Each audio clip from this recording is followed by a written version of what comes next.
तो जब से मैं महावीर मंदिर से जुड़ा हूँ, सब काम मैंने महावीर मंदिर के लिए किया है और किसी भी दूसरी संस्था के लिए अपने नहीं किया है। महावीर मंदिर से जुड़ा रहा हूँ, जैसे विश्वविद्यालय कुर्सी से ग्रेजुएशन है, मैं महावीर मंदिर से जुड़ा हूँ।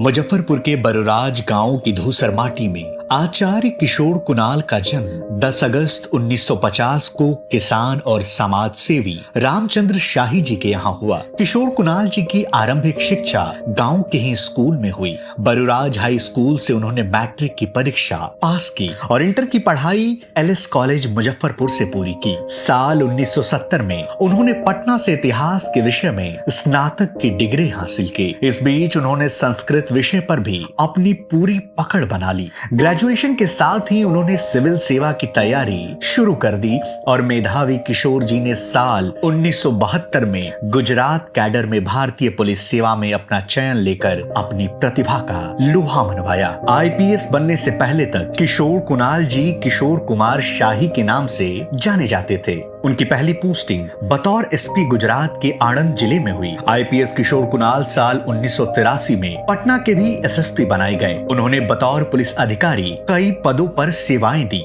एक बड़ा ही दिलचस्प किस्सा है कि किशोर कुणाल जी ने कैसे गृह मंत्रालय में अयोध्या के विशेष अधिकारी बन हिंदू मुस्लिम पक्षों के बीच वार्ता को संवारा। किशोर कुणाल अक्टूबर 1988 से 1990 तक अध्ययन अवकाश पर थे। इस बीच उनकी मुलाकात तत्कालीन केंद्रीय गृह राज्य मंत्री सुबोध कांत सहाय से हुई, जिस दौरान उन्होंने अयोध्या मामले को लेकर कुछ सलाह माननीय मंत्री जी को दी। इन सुझावों से वो इतना प्रभावित हुए कि अगले ही सप्ताह उन्हें बीएसएफ के प्लेन से दिल्ली बुला लिया गया। गुजरात सरकार को जब इस बात की सूचना मिली तो वहां से सहमति पत्र आया, जिसमें यह भी उल्लेख था कि यह हमारे लिए गर्व का विषय है कि हमारे काडर का अधिकारी देश के ज्वलंत मुद्दे को सुलझाने में लगा है। किशोर कुणाल जी ने शंकराचार्य, जैनेन्द्र सरस्वती और शाही इमाम मौलाना अब्दुल्ला बुखारी को एक मत पर ला खड़ा किया। फलस्वरूप ये दोनों बयान 7 बजे दूरदर्शन पर लीड स्टोरी के शो में चलाया गया। अयोध्या मसले को सुलझाने में कुणाल की भूमिका पर अखबारों ने भी खूब छापा।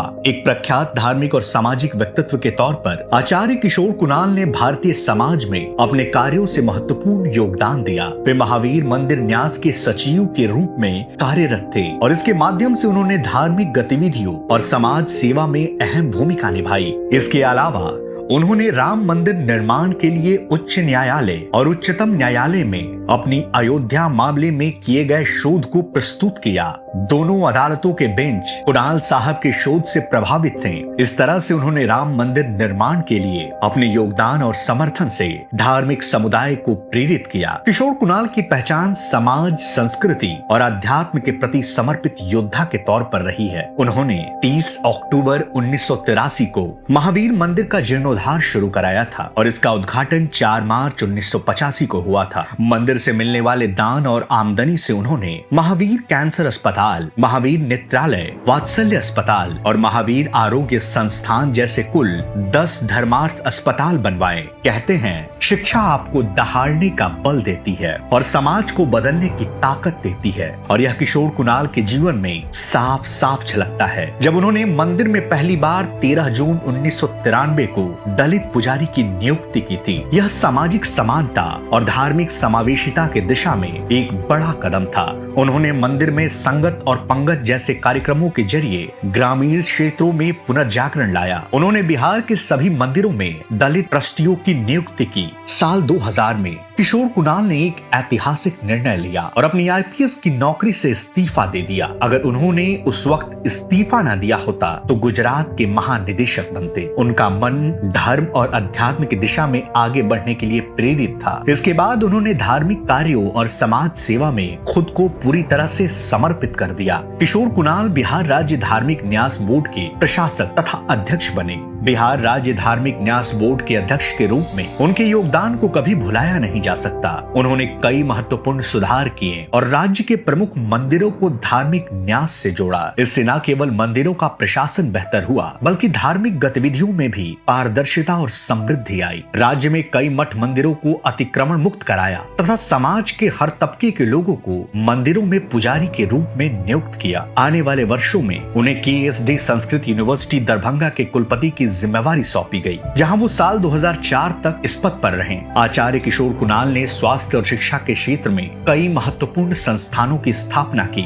जो समाज के कल्याण में उनका योगदान दर्शाते हैं। इन संस्थानों के माध्यम से उन्होंने समाज में स्वास्थ्य सेवाओं और शिक्षा की पहुंच को बेहतर बनाने की कोशिश की। उनके सामाजिक, सांस्कृतिक, शैक्षणिक योगदान को देखते हुए वर्ष 2008 में भगवान महावीर पुरस्कार से नवाजा गया। तत्कालीन राष्ट्रपति प्रतिभा पाटिल ने उन्हें यह पुरस्कार प्रदान किया था। बिहार के पूर्वी चंपारण में विश्व के सबसे बड़े विराट मंदिर के निर्माण का बीड़ा भी उन्होंने उठाया था। वर्ष 2023 के 20 जून को विराट मंदिर का निर्माण कार्य शुरू हुआ था। इसी 12 दिसंबर को उनके प्रयास से बच्चों के देश के पहले कैंसर अस्पताल महावीर बाल कैंसर अस्पताल की नींव की ईंट माननीय मुख्यमंत्री नीतीश कुमार ने रखी। आचार्य किशोर कुणाल के प्रयास और परिकल्पना से अयोध्या के राम मंदिर परिसर में पटना के महावीर मंदिर की ओर से राम रसोई और सीतामढ़ी स्थित जानकी जन्म स्थान पुनौरा धाम में सीता रसोई चलाई जा रही है। अयोध्या की राम रसोई में दोनों पहर में औसतन 10,000 भक्त प्रतिदिन निःशुल्क भोजन प्रसाद पा रहे हैं। आचार्य कुणाल अपने जीवन में किए गए अद्भुत कृतियों से सम्मान का पर्याय बन चुके हैं। 2009 में उन्हें जागरण समाचार पत्र समूह द्वारा बिहार रत्न की उपाधि से सम्मानित किया गया। 2008 में उन्हें भगवान महावीर फाउंडेशन चेन्नई द्वारा प्रायोजित सामुदायिक और सामाजिक सेवा के क्षेत्र में मानव प्रयास में उत्कृष्टता के लिए भारत के महामहिम राष्ट्रपति द्वारा 11वें महावीर पुरस्कार से सम्मानित किया गया। पुरस्कार में एक प्रशस्ति पत्र और 5 लाख रुपए दिए जाते हैं। वर्ष 2006 में उन्हें समाज कल्याण समिति बिहार पटना द्वारा सामाजिक सेवा के लिए स्वर्ण पदक से सम्मानित किया गया। इससे पहले वर्ष 1997 में प्रचार प्रसार में उनकी सेवा के लिए पूर्व काशी नरेश डॉक्टर विभूति नारायण सिंह द्वारा श्रृंगेरी मठ वाराणसी में सम्मानित किया गया था। 1996 में उन्हें उनकी सामाजिक और सामुदायिक सेवाओं के लिए दूसरे विवेकानंद मेमोरियल पुरस्कार से सम्मानित किया गया। और आज आचार्य कुणाल जी के नाम ऐसे अनगिनत सम्मान के फहरिस्त हैं। आचार्य कुणाल जी शिक्षा और लेखनी से जुड़े रहने की वजह से अपनी अद्भुत कृतियों के लिए भी जाने जाते हैं। दलित देवो भव आचार्य किशोर कुणाल की एक महान कृति है, जिसे प्रकाशन विभाग, सूचना एवं प्रसारण मंत्रालय, भारत सरकार द्वारा 2 खंडों में प्रकाशित किया गया है। उन्होंने अयोध्या रिविजिटेड नामक पुस्तक भी लिखी है। आईपीएस की सेवा में रहते हुए दिसंबर 1995 में यूएस में क्राइसिस मैनेजमेंट कोर्स और हैदराबाद स्थित administrative staff college of India में टॉप मैनेजमेंट कोर्स सहित कई पाठ्यक्रमों में भाग लिया। भारत और अमेरिका में भारतीय इतिहास, दर्शन, संस्कृत साहित्य और धर्म ग्रंथों के कई विषयों पर प्रवचन दिए। वाल्मीकि रामायण पर वो एक महान विशेषज्ञ रहे हैं। आज आचार्य कुणाल जी हमारे बीच नहीं हैं, पर एक युगांतकारी पथ प्रदर्शक, धर्म ध्वजवाहक के रूप में उनकी छवि अविस्मरणीय है। बिहार के गांव शहर के लगभग हर मोहल्ले में किशोर कुणाल नाम के लोग मिल जाएंगे, जिसका नामकरण कुणाल साहब के कर्मों से प्रभावित होकर किया गया है। यह कहने में कोई गुरेज नहीं होना चाहिए कि जिस व्यक्ति ने समाज की बेहतरी के लिए अपना सर्वस्व जीवन दे दिया, ऐसे महान पुरुष सदी में एक बार पैदा होते हैं। आज समग्र बिहार आचार्य किशोर कुणाल जी को अश्रुपूर्ण श्रद्धांजलि समर्पित कर रहा है। भारतवर्ष ने केवल आचार्य कुणाल को नहीं खोया है, बल्कि एक समाज सुधारक, प्रेरणा के प्रतीक, गरीबों के मसीहा, शिक्षाविद और एक सच्चे सनातनी को खोया है। आपकी स्मृति अनंत काल तक हम सब के भीतर गूंजती रहेगी और आने वाली पीढ़ियां गर्व करेंगी आपके होने पर। ओम शांति।